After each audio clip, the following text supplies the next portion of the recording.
learning how to learn helps at whatever stage of undergraduate life that you're at, and specifically with extending your runway in becoming a professional baseball player. People stop chasing that dream when they're trying to talk about opportunity cost. Those two words, okay, they make me sad. They don't make me glad, because opportunity cost is just lazy, non-Chinese people's words for you're not hustling hard enough. Because opportunity cost is this, which is what sheep think. Sheep, bleh, all get slaughtered. Sheep think this. Larry, Uncle Larry, Cousin Larry, Sir Larry, whatever you call me. I can't play minor league baseball when I'm 32 years old because I could have led this other life. Sound familiar? Or my older brother Kenny, he already got an MBA. Well, my friend Kenny, who's ambassador to a top 30 country called Sweden or Finland, okay, he's ambassador, he never got an MBA. You don't need either or. It's not an opportunity cost, it's an and. Like, you don't want to think, should I date Jen or Victoria? You should be thinking what I'm thinking. So, opportunity cost of missing out on your career? No. You do your computer science career as you hustle baseball, okay? And that's why I beg people to study mother scratching engineering.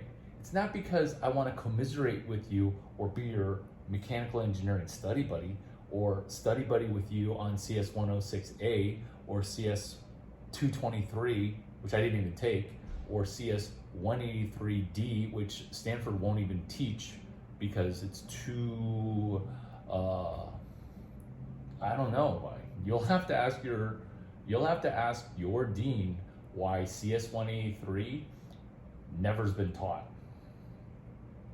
C got taught, B got taught, B as in boy, C as in round C of Reid Hoffman's blitz scaling.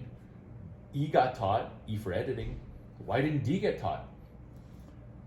You study CS, then you go work at a work from home job, but your home is on a crappy minor league bus going from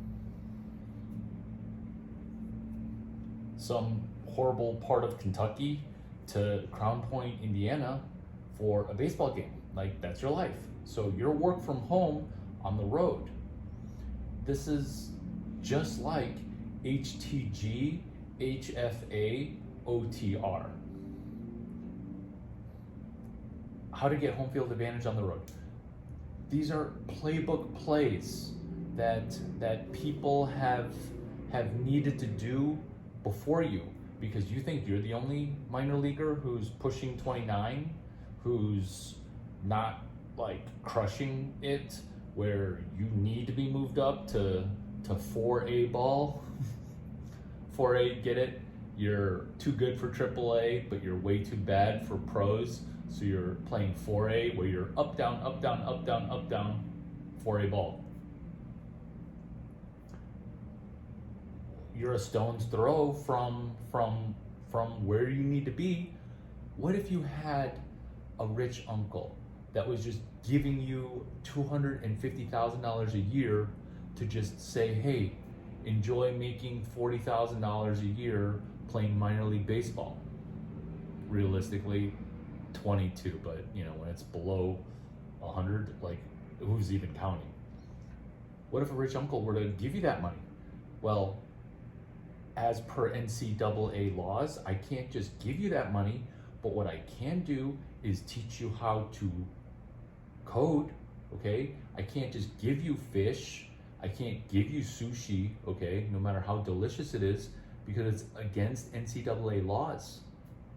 And this makes my face itch a little bit because like I'm stressed for you not studying engineering. So you study engineering and then you read and reread and PQRST relearn lecture 19, engineering 145, personal business plan.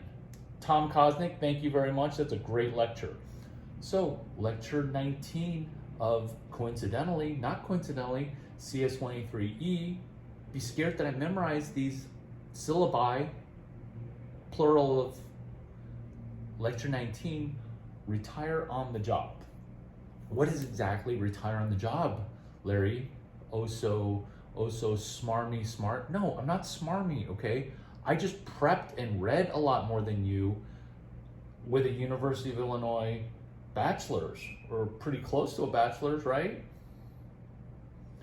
Lecture 19, retire on the job. What does that mean? It means you will retire on the job because your job only takes you 20 hours a week. Does this sound familiar?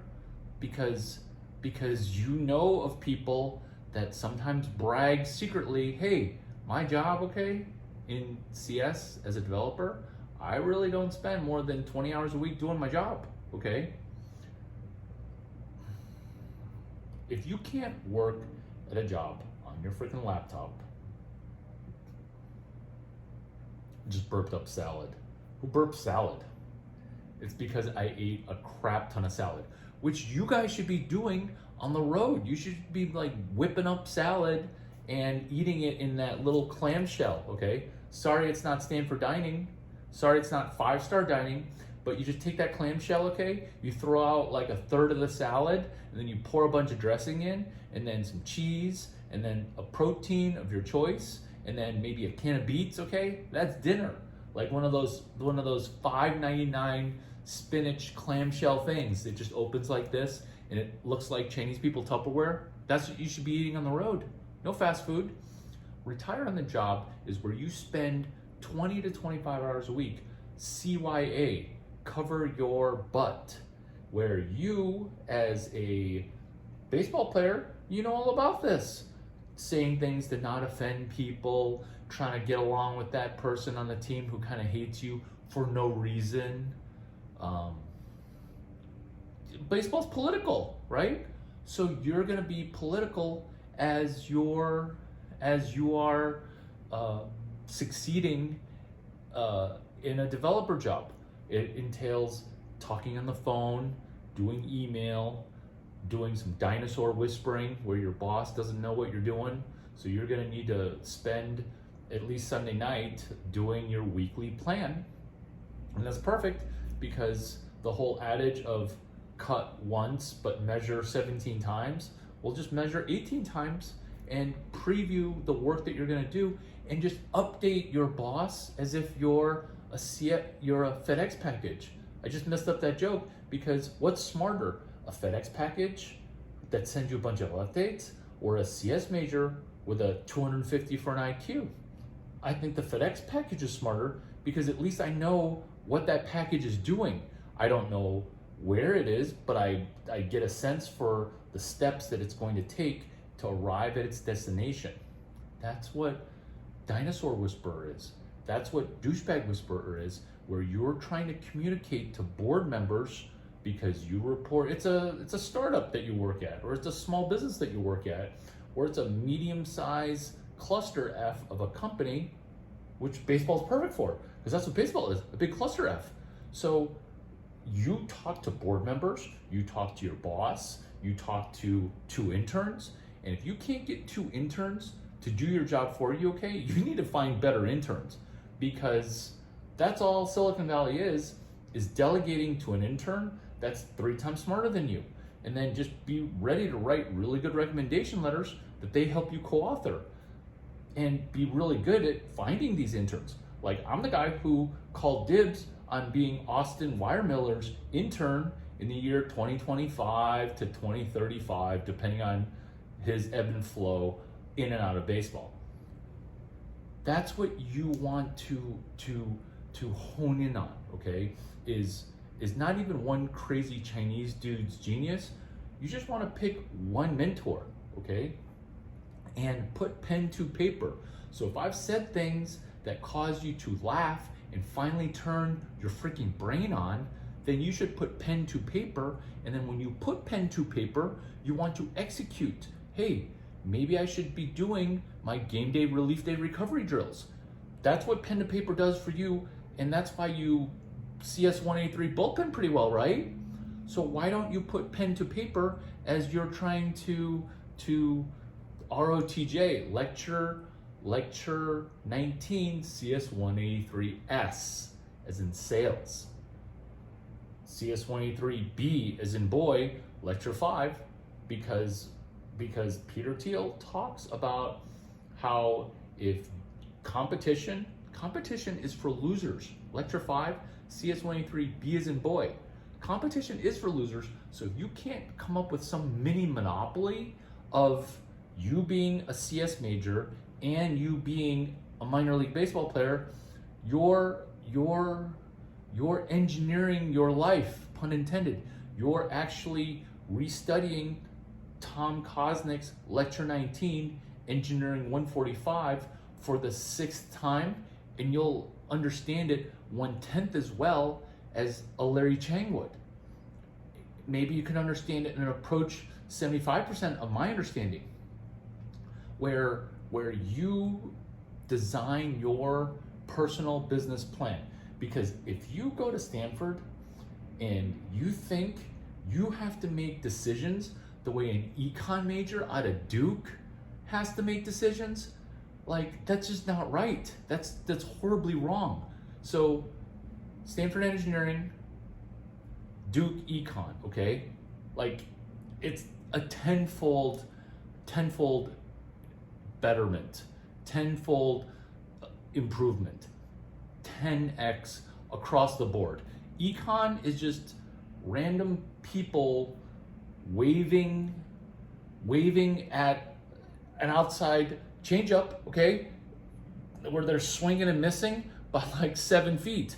And then the shortstop, before you even swing, the shortstop's just like completely given up on it because there's just no way that ball's gonna get hit. That's what an econ major does when they're just waving at the ball. Not even, no hip and shoulder timing, no stored energy, no rotational energy, no barrel turn, just nothing good. That's a econ major from Northwestern. But you could be a Stanford engineering major. So you don't need to make the choices of an O2 count Dookie who's rolling econ. So if you're a Stanford engineering major, sticking with the baseball analogy, you can engineer a 6-0 count. So you're standing at first base, and now you're hitting with yourself standing at first base with a 2-0 count, hitting lefty with the dude on first base holding him on. So it's like hitting righty without a third baseman.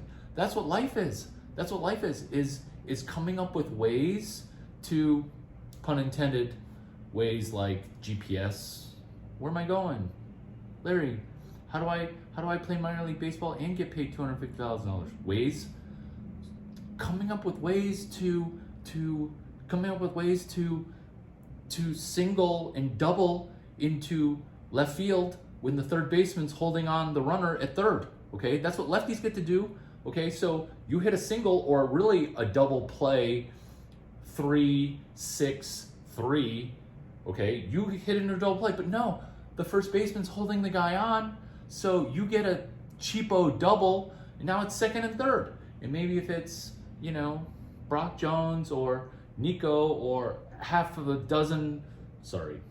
couple dozen of you other gazelles who have good enough first to third time speed where you can make it from first to home. Because I argue in college baseball, first is kind of scoring position. So you get a cheapo double and then maybe even a cheap RBI out of it just because the guy's holding the guy at first. That's what a Stanford engineering degree does. And let's say while you're in minor league baseball. So let's say also this situation pops up. I see this not enough, which is this. You, as a Stanford undergrad, you are not getting enough playing time, right? Look at all those studs that you got to compete against. Guess what? Low A baseball and double A baseball, and from what I'm seeing in triple A baseball, the talent's near parity, where a sophomore that doesn't start at Stanford, like you plug them into the AAA level politically, you don't know the difference. In fact, fielding wise, it's clearly better. Hitting wise, that's the issue. Can you hit with a wood bat? But what I'm saying here is that let's say you're not getting enough playing time. You now have an extended runway for post college minor league career where you're a college zero pro hero. Does that sound familiar? That's my little buddy, Tom Brady. He wasn't necessarily a college zero, but he definitely wasn't a college plus plus. So that's what you can do. You, because you're getting funded at $220K to $250K doing some CS developer job in Silicon Valley with 2 interns working for you as per LABCS 3373. I'm not going to repeat that. You need to rewatch this video about 15 times. So you, as a pro hero but college zero, you now have to say, okay, now I need to succeed after I maybe didn't really succeed super well at Stanford University, and maybe I didn't get drafted, so now I'm gonna have to do the Cameron Brate, Malcolm Butler, UDFA move, undrafted free agent. Just persistently call one of the people that are on my Twitter feed and just be like, hey, can I be the senior special? Senior special, you get $1,000 bonus.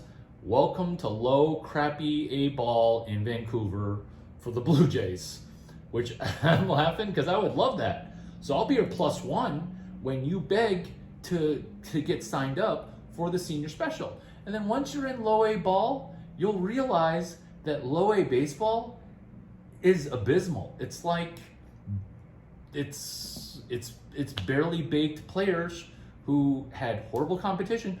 Look at who you hit against during BP.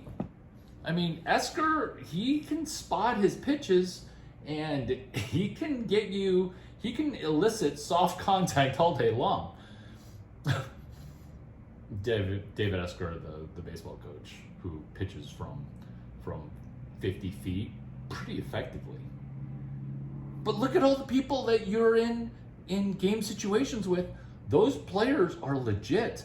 That's definitely double A-ish quality baseball. That's what you need to do, is you need to get comfortable in a horrible hotel. And you know what, Stanford, it was a little too soft on you. Look at that dining hall. Look at everything about Stanford. So maybe you need a Striver VR program that prepares you for double A and single A housing accommodations. But you know what? It's really not that bad. It's just like crappy travel ball with like half the hotel quality of your travel ball luxury. So then you just prepare to succeed during minor league baseball, and your runway is 13 years, which is why that dude who caught for Bull Durham, like I'm working on a film theory that he was moonlighting as an engineer while he was catching to become the all-time home run leader for minor league baseball. The reason he could do that is because he had a side hustle as an engineering job. That's what you're gonna do. You're gonna try to succeed in minor league baseball. Now, I also hear this. Oh, but I kind of want to get my career going, and I kind of wanted to go get my MBA. Irv Grausbeck, he sits in Section 6, okay? If you're at Stanford, 99% of the work's already done for you. You just haven't put pen to paper. Why do I bring up Irv Grousbeck? You could just take 3 classes at Stanford Business School for free, okay? And if you've ever taken a class, like the easiest engineering class that you've ever taken, okay? Can you picture it? Well, you take that class load and you reduce it by 95%, that's a business school class, okay?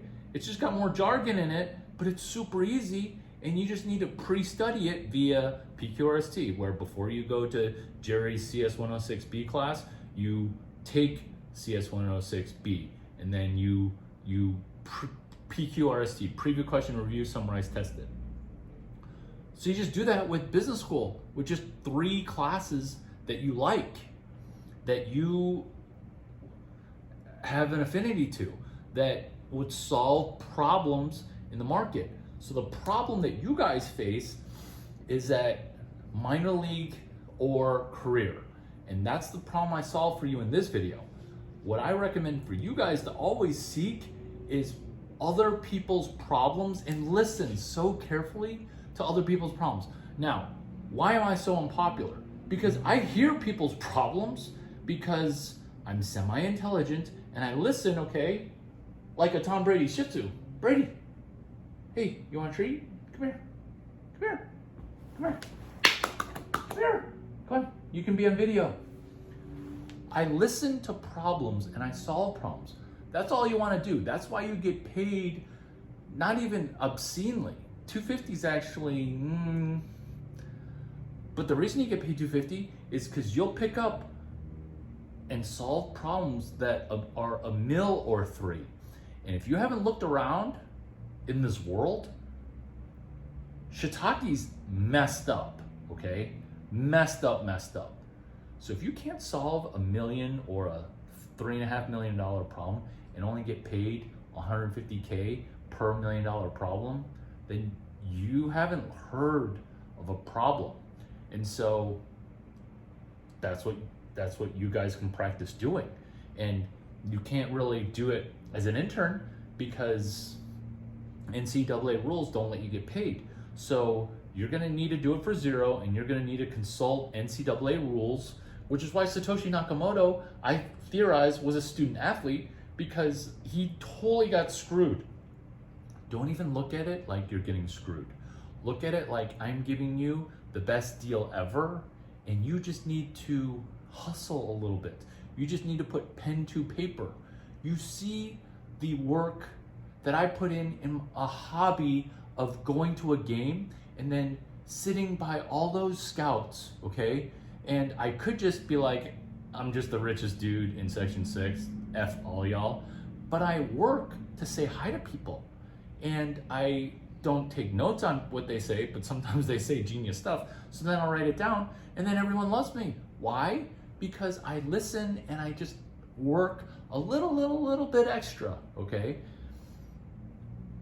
Is it like, does it offend people? I don't know why it would, but it does. Will you guys solve a problem or hear a problem, clarify the problem? This is what Dinosaur Whispering is listening for problems, listening for perception of problems, looking for a change in management or leadership, looking for a change in geographic location, change in staff. So those are the conditions that a problem exists, and you can solve it with software, because everyone's talking about how, maybe not in your circles, but in my circles, software is the world, right? I think Satoshi Nakamoto version Mark Andreessen said that software is eating the world. This is how. It's eating money for sure. So I hope that you guys reach out, not to me.